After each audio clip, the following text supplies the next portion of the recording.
Hi, I'm Rob. And I'm Joanna, and this is Growing Home Together. Caring for the soul of your family, helping you grow closer to God.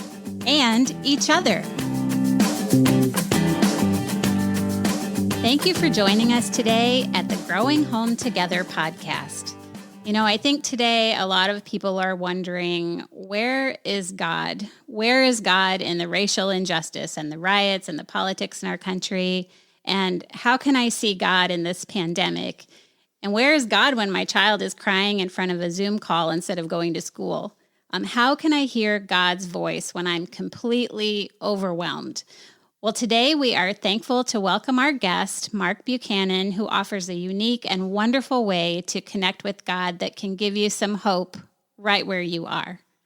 Yes, Mark Buchanan is a professor of theology and spiritual formation. He's a speaker and author of several titles, like Your God is Too Safe, one of my all-time favorites, and The Rest of God. Today he's joining us to share some of the insights you can discover in his latest book, God Walk, Moving at the Speed of Your Soul. Thank you, Mark, for joining us today and talking with us. Rob and Joanna, it's a real pleasure. I'm very honored by the opportunity. So, Mark, right now I'm working through a master's program in spiritual formation myself. And, of course, we talk about many of the different spiritual disciplines that bring us closer to God, like Bible reading and meditation, prayer, solitude, Sabbath rest. But until I got my hands on your book, I never heard of walking as a spiritual discipline. Can you tell us a little more about what took a hold of your life and what led you to write this book? Thanks, Rob. A couple of things. First, more broadly, I teach in the area of spiritual formation. And one of the things I explore with my students is the concept of faithing our practices. So we're used to the concept of practicing our faith, but faithing our practices is this idea that we survey all that we do, from washing dishes to driving vehicles to shopping for groceries, etc. And we, without over spiritualizing these things, so this sort of trying to turn everything into a metaphor, I would avoid that. Right. But the sense of God is present with me, and I can be present to God in this act of walking or shopping or whatever. And, you know, it's a Brother Lawrence thing, that the guy working as a dish in the dish pit in the monastery who turns all of that into worship. So I'm deeply intrigued first by this concept of faithing our practices. And it was sort of a natural shift for me to start to explore in my writing. One of the primary ways I think we can do that through walking.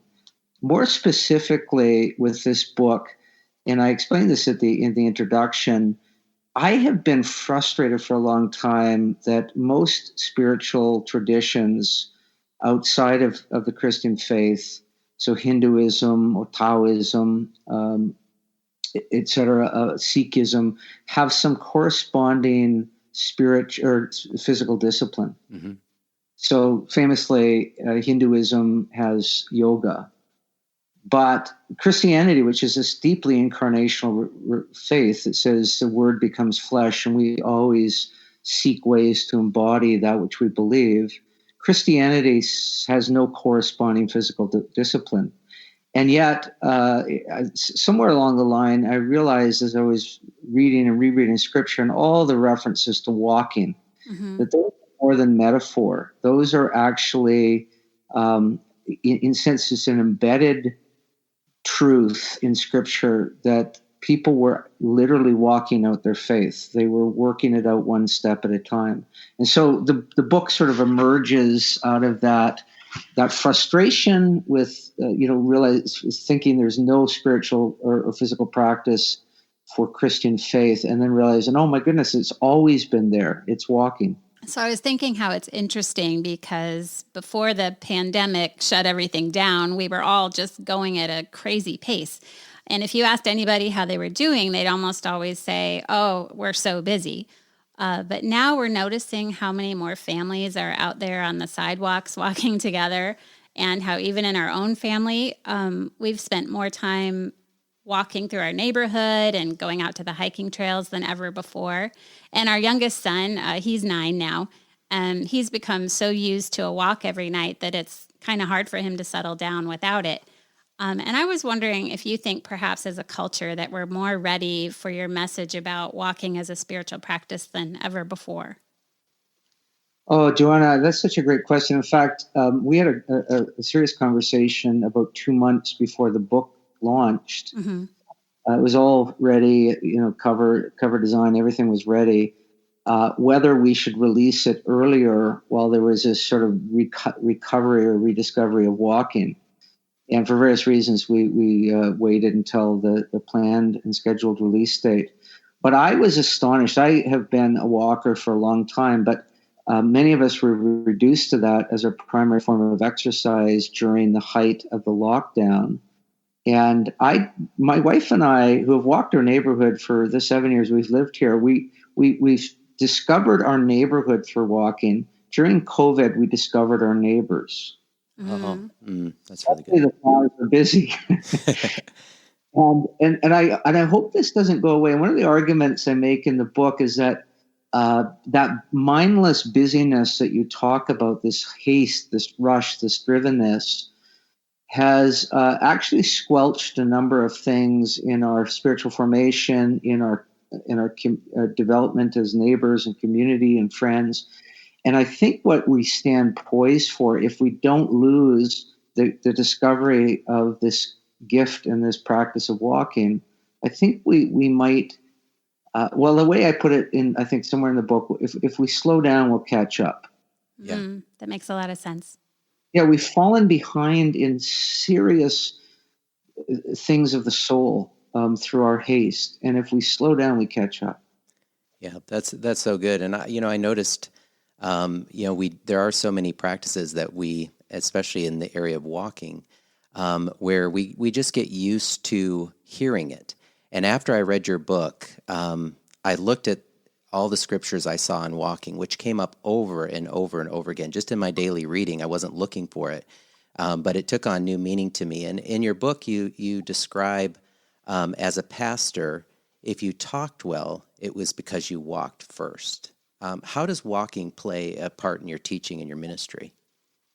Yeah, I tell a story, as you know, in the book about years ago when I first became a pastor, which was, I won't tell that story now, but always a surprise to me because I wasn't intending that. And when I was a very young pastor, learning to preach, how walking became the primary exercise and discipline to get myself ready for the preaching event. And it really had to do with a deeper encounter with Christ through his word. An encounter, I'd already had a deep encounter through the study of the word, the shaping of the word, the thinking about how I'm going to say this or what I need to say. But the final, and I think the deeper encounter was when I walked just previous to preaching that. And I do think that there's something built in, coming to the primary sort of idea or argument of the book, that walking is the fundamental spiritual practice of Christianity, the way we get it in our bones. And so I think it's in some ways built into our created condition that as we walk, things start to kind of land, or things start to form in us more deeply or with more kind of vividness than when we're just sitting there thinking about them. And so I think I intuitively discovered that years ago, but now I'm very intentional that it would be a very rare day that I didn't walk a significant path or length before I preached. That's good. Yeah, I know for me, just in being in quarantine and locked down and all these things, walking has taken on a whole new meaning for me too, because there are just times even when I'm sitting and having my devotional time with God and things, that I am just not able to work things out the same way as I do when I'm moving. And that was kind of a new discovery for me in this period of life. And your book helped me kind of formulate why that was happening. And maybe gave language to it. I think a lot of the feedback I've got, Rob and Joanna, is about helping to name or articulate something that people have had experience with and deep intuitions about. And I think that one of the values of giving language to those things is, in some ways, then we ourselves can recognize them when they're happening. So if I think maybe in some ways that's what I've tried to do with most of my writing, is give language to something that's actually kind of commonplace, but without the language, we sometimes are somewhat oblivious to it. So over the past decade, I'd say, right, Rob? God really put us through a school of prayer. We really went through some challenging seasons as foster parents and moving into ministry ourselves. And I love the section in your book where you talk about prayer on the move in your life. And I was wondering what that looks like for you. Yeah, well, it's funny, Joanna, because my wife is a tremendous prayer, and I talk about that in the book, and I not so much. And partly I realized that it had to do with sort of my kinetic nature, that I want to be moving. And there's something about sitting praying where it tends to induce kind of weariness or sleepiness for me. Mm. And so partly there's this sense of God works with personality. And I think that at the heart of good praying is attentiveness. And do that which heightens the attentiveness. So for me, going for a walk and turning it into a time of deep prayer with God, sometimes it's a deep communion, but often this sort of saturating what I'm doing, the person I'm with, or the place I'm walking, and in a sense, praying for all of that in thanksgiving if I'm out in nature, creation, for my neighbors and neighborhood, if I'm walking through that, through somebody, I'm walking through some place I've not been before, praying for that community, praying for the people I see. So really turning the prayer the beautiful thing is it's not something where I have to strike a new posture for prayer. The posture of praying is the walking. Mm-hmm. And I don't think I quite say this in the book, but it struck me since I've written it that walking is both one of the most mindful and mindless things we can do. Mm-hmm. Mindless in the sense that, when I ride a motorcycle, I have to be fairly focused on the technique of riding that motorcycle. When you run, you have to be a little more attentive to the actual, I'm running here, and if I go there, I could fall. So you're a little more focused on technique, whereas walking, you can do it quite mindlessly. You don't have to be thinking about the walking, and yet it's profoundly mindful because often we're available to fill our minds and our hearts with things that we might not otherwise.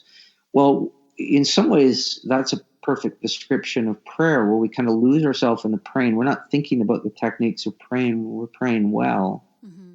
But we're filling our hearts and our minds with the thing, whether it's the glory of God or whether it's the need of my in-law or whatever it happens to be. I'm filling my heart and mind with that.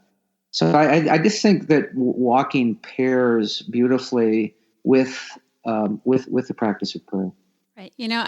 I love that as a mom, because I think that really gives me a way to reframe prayer for my kids. I mean, I do have a really active son, and if he thinks the only way to engage God in conversation is to have to sit quietly at the table with his hands folded, it's going to be a little hard to teach him a love of prayer where he's at. But with what you're describing, it can become something so vibrant and alive for him. I just love that. Yeah, thanks. In a lot of ways, a book I wrote many, many years ago called The Rest of God and Sabbath, and you had mentioned that at the beginning, Rob. I try to reframe what Sabbath is. And people who had grown up with it with a stricter, more legalistic understanding of Sabbath is sitting at the table, mm-hmm. And not, going swimming or not going out and playing with the neighbor kids. I try to reframe it as this day of that we welcome, and this day of stepping into our freedom and our identity afresh. Well, I think that's, again, what I'm about in this book, God Walk, is rethinking what happens when you walk, what happens when you pray, what happens when you're dealing with some of your deep stuff, your sadness or your anger, and how does walking have an impact on that? I know as I was reading through your book, it dawned on me, I love to walk and pray, but sometimes I like the solitary prayer too, where I'm sitting quietly and listening. But inevitably, even when I'm doing that silence, usually there's a point where God tells me to get up and walk out what He's asking me to do, or what we're praying about. And so there is a sense, like you've said all along, that there's always the walking piece of it in our faith. Very much. And of course, coming back to those many scriptural references that you talked about a few moments ago, Rob, walk in faith, walk in the light. Enoch walked with God. Noah walked with God. What does the Lord require? To love mercy and do justly and walk humbly with God, et cetera, et cetera. Jesus as the one who walks literally and invites us to follow.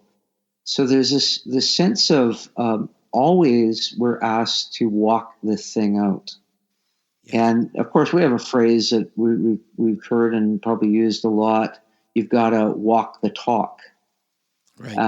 And I'm more and more thinking that in a very literal sense, that things happen for me in terms of a deepening of faith, or even just there's some chapters there about working out some of the angst or anger or fear or whatever, that it seems to deepen those things when I'm just sitting there brooding on them. But the walking actually brings some kind of release or some peace or some hope into the midst of them. Yes. Yeah. I don't know, entirely the physiology of that. I have just discovered over and over, as you're giving witness to, the reality of that. Yeah, for sure. And as a husband and dad, it becomes pretty clear that I can't separate my walk with God from the way I relate to my wife and kids. Yeah. If I'm literally walking with God, it makes an impact on my relationship. So how can it make a difference in my marriage and my parenting? So much. Like I do think the fruit of any of our spiritual practices is measured by, as John says in his first letter, if anyone says they love God and don't love their neighbor or their spouse or their child or their coworker, they're lying and the truth isn't in them. And there's a sense where these things, these practices of loving God, which is really what a spiritual practice is, falling deeper in love with God by receiving more deeply the love God has for us. That's what a spiritual practice is. And the fruit of it is always going to be this richer relationship with those around us. We've been married a while, so of course we've had to hash out some tough stuff where we just couldn't seem to come together. And if we tried to talk one of those issues through maybe in the kitchen, it would start to feel a lot like a fight. But the times that we've had it outside with it on a walk, it's been a game changer. I mean, somehow when we're walking, we're more honest and open with each other. And it feels like, even though it's hard, that we're trying to move through it in the same direction. Have you ever experienced that with your wife or kids? Oh, Joanna, so many times. My wife and I go for a walk virtually every day. I mean, it would have to be something come up or one of us away that we wouldn't do it. And, as you know, as a couple who not only nurture your own relationship, but help others do that, and not the least through this podcast, sort of facing one another, it can be a posture of deep intimacy, but it also can be a posture of confrontation. Mm-hmm. Walking alongside each other, being alongside each other, is almost always a posture of mutual strengthening. I think that's right at the beginning of the Bible. that this sort of the woman made from the rib bone. You probably have had entire podcasts on that as a symbol or a picture of this side by sideness of this couple. And obviously, we want to have times in our married life where we're the facing of one another is a facing of intimacy. But too often, my wife and I have found exactly what you described. The facing of one another can be the sort of let's settle this, and I'm going to prove I'm right. Right. Yeah. But there's something about the walking where we've been snarled up in something, and the walking kind of unsnarls it. It clears it up. And I love what you just said, that honesty. I don't know why that is. Again, the physiology in part bewilders me, other than I've seen it over and over and over again, that we start breathing the air around us, seeing the creation about us, walking alongside of one another, the physical effort of that. And out of that emerges some deeper ability to be real with ourselves, real with the other person, humble. There's a humbling that sort of comes with it. It's a beautiful thing. Mm-hmm. Yeah. I like the way you describe parts of that in your book when you talk about it as walking as exorcism, and that idea that the story you told about your 13-year-old, your son who was 13 at the time. Yeah. And how oftentimes walking, God does speak to us in that. Well, yeah, it's a chapter I actually liked the most. So it was the one I took the sort of most theological risk on. Again, the title of the chapter is "Walking as Exorcism," not exercise, but this idea that we participate in some banishing or casting out of something within us. And as you know, I base that on some key scriptures where I think Jesus invites us. The primary one is Jesus saying to Peter, "Get behind me, Satan." And Jesus doesn't perform an exorcism on Peter, but in a sense, he tells Peter to go deal with the stuff that's in him that's actually blocking the purposes of God. Mm-hmm. And so I tell a story of my son pulling a prank that goes terribly awry, and he ends up doing just a lot of damage to an almost brand new van of ours, and just this rage. I mean, unbelievable rage I felt. And my wife wisely told me to go for a walk, and so this walk went on and on, hours, miles. And interestingly, I was down in the States. I live in Canada. It was the night after July 4th, and so there's all this garbage strewn along a beach in Oregon where we were staying. And I just began to clean up the garbage as I was walking along, and this became kind of a picture of sort of some work I was, in cooperation with the Spirit was happening. Some of the garbage sort of being gathered and disposed of. Well, at the time I got back, and it was hours later, I was, as I describe it in the book, sort of sane and in my right mind, or dressed sane and in my right mind. The Legion story. Right. And there was a kind of a clarity and a peace and a joy and a wisdom and a humility and a kindness. And I mean, all I can say is, and the way I try to describe the story, there's something diabolical about what I was and what I was feeling prior to that walk. It was dark. It was way out of proportion. Yeah, my son had done this thing, but he's my son, my beloved son, my only son. Mm-hmm. Way out of proportion to the thing that happened. Yeah. And so I do think that most of our listeners right now would think of that time or times when they were about to act or react in a way that was disproportionate to the thing that caused it. Mm-hmm. And maybe they did, but maybe many can think of, but then I went for a walk. Yeah. And in the walk, something happened that I got my bearings again. I came back to myself. I came back to my God. And I just think that that's, again, one of these beautiful things built into the act of walking, and why I would say I do think this is the practice that is the scriptures encourage us to do with all parts of our faith. Yeah, that's good. I think that was one of my favorite chapters too, maybe because I'm a dad, I can relate to those times for sure. So, but also throughout the book, you talk a lot about walking together and what it means to, not, we don't walk on our path alone, and that might be with a dog, it might be with your friends, it might be with other believers. How does God use walking with others to grow us closer to Him? Yeah, I think mostly what strikes me about that, Rob, is there's no question that I think walking is formative, not only personally but relationally, and we've already talked about that, in our marriages. But the stories that I kept coming back to in the book, and I keep reflecting on now, is Jesus as this one who goes on the long 3-year walk with these men that he gathers around himself. And I talk about, partly, they didn't have a bus that wasn't available. So, but I do wonder if Christ had appeared and gathered these disciples at a later time in history when other modes of transport were more readily available, if he would have walked anyhow.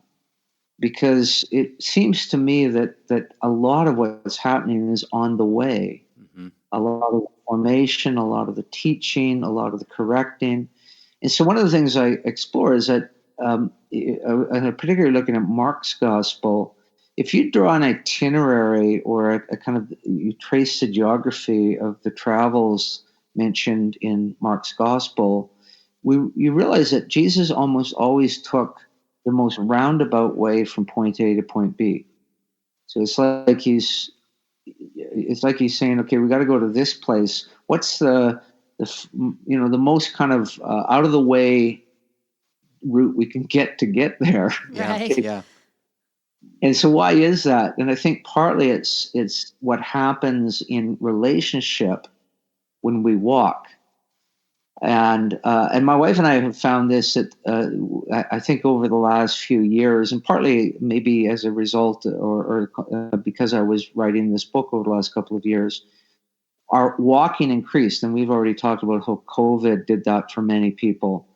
And we found that the longer we walk, the sweeter we become with each other. So when we just take these short little jaunts around the neighborhood, a mile or so, we kind of just did it for the exercise. Now we're doing it because we feel that our relationship, even if we're not talking, because we have long stretches where we don't, that something's happening in the relationship itself. So, we've already made reference to this, but if we kind of leave the house and we're a little edgy and cranky with one another, invariably we come back and there's a tenderness that's been restored. And we haven't necessarily even talked about whatever it is was making us cranky and edgy, but something's been healed and mended in the relationship itself. So I do think, I'm wondering, I've had a lot of pastors asking me post-COVID, what will church look like? And to be honest, I don't have a clue. But there's one sense where I think we discovered that discipleship is about real-time investment with people, one-on-one or one-on-5 or whatever. And so I think that we may see a kind of a shift in how we think about discipleship. Is not a bunch of people sitting in a room getting instruction on core doctrines, but the method of Jesus was, guys, let's go for a walk and actually work this stuff out and talk about ego, who's the greatest in the kingdom or whatever. Right. Yeah, I think it's definitely forced, COVID has definitely forced us out of our pews and had us do more walking side by side and being outside and having to look at things a little differently as we slow down. So for me, actually, I'm still getting over a case of COVID-19, and I'm probably walking less than I ever have. I'm just so tired. But I know for me that this is just a temporary season. But I was wondering, what would you say to encourage someone who's just not physically able to get out there and walk right now? Yeah, thanks, Joanna, for asking that question. I have a chapter. Actually, I begin the book with a little snippet of a story of a friend of mine named Norm, who lost the ability to walk entirely about 12 years ago. And then in a later chapter, it's called For Those Who Can't Walk. And I reprise his story as well as look at some others. So people who, for a temporary season or maybe permanently, are unable to walk. And so what I would advise to anybody who's in that place, that walking is fundamentally about this attentiveness to God and to others. It's really what it, I think, awakens and shapes in us. So we can do power walking where we're completely oblivious to whoever's beside us or whatever's around us. And that might have a physical benefit, but all the stuff I'm really interested in, the formation stuff, isn't happening. It's just kind of attentiveness. Well, attentiveness is a quality that can be cultivated through other means. And Norm, in particular, this man I spoke about, who now is in a wheelchair, incredibly attentive man, deeply, deeply engaged with his community. And with, in fact, when I saw him recently, I dropped off several books for him because he let me use his story. And he updated me on some of the characters that were part of the church where I pastored and he attended. And these are guys that I had little patience for. They were just had a lot of issues, and Norm had enormous patience for them. And he was updating me on some of the stories of the transformation, the slow work that God often does that I talk about in the book, and the transformation that's happened in many of these men. Well, I would just simply say, for those who for a season or maybe permanently can't walk, if you think of spiritual formation as this deepening attentiveness, then there's lots of ways that you can cultivate that. One of the phrases I use around describing spiritual practices is that it's nourishing or cultivating our yes to God. We're noticing God and we're saying yes to Him in all the things. Yes to our relationship with our spouse. Yes to our relationship with our kids or neighbor. Yes to my own forsaking of things and embracing of things. Yes to knowing Him more deeply. So formation is always this yes to God that's rooted in this attentiveness. So I would just say don't waste a day, regardless of what your ability or availability to get physical exercise in, because every day and every moment of every day provides you with fresh opportunities to pay attention. And I would really encourage people to pick up God Walk. It is very informative, spiritually informative. It's I learned a lot about walking I didn't know, just the physical practice of it too, and some great stories. But before we close, is there anything else on your heart today, Mark, that you'd like to leave with us? Yeah, I really would. Thanks, Rob and Joanna. This has been lovely. You're great interviewers, and I deeply appreciate that. Thank you. I would say that life is about preparation, not planning. Think about how many 5-year plans has been completely shattered by COVID. Church plans, family plans, business plans. And life is not about planning, though. There's some value in thinking, if this, then that. Somebody was recently saying to me that prayer of James, or that kind of warning of James, no one should say this year or that year we'll do this and that. Right. What if God's willing? But life is not so much about planning, but about preparation. And really what we're doing is again, cultivating this openness to God and in God through everything, our neighbor, our church, or et cetera, our spouse. And I think more than anything, we've gone and are in the midst of a season that's taught us this anew, that we don't know what's coming. We didn't see this coming. We don't know what's coming next. And there's no way we can plan for what's coming next. What we can do is be prepared. And that preparation is fundamentally not about stockpiling toilet paper. It's about storing up something in the heart. And so I would say that look at whatever practices are kind of building that storehouse within you. But this book is advocating walking as one of these beautiful disciplines that you don't even really have to think about so much about how this is forming me, other than this attentiveness I talked about. So at the heart of walking is this attentiveness, but as I said, so many practices do that. But the beauty of walking is that if you do it with a sense of attending to God, others, creation, this building up of a storehouse of good things is happening without you really having to put any effort other than the walking itself. So I would simply encourage, if you can walk, get out and do that. Well, thanks for joining us today, Mark. We really appreciate it. Very welcome. Thank you. If you're listening and want to learn more, you can head over to markbuchanan.net to find Mark's books and podcast, as well as some great articles. And if you want to head over to our website, growinghometogether.com, we'll be giving away a copy of God Walk. It'll have to be Joanna's copy because mine's all dog-eared and highlighted, but we'll be giving away a copy of that, so look for that. Yes, thank you so much for joining us today at the Growing Home Together podcast, where we're helping you care for the soul of your family, and we're growing home together with you.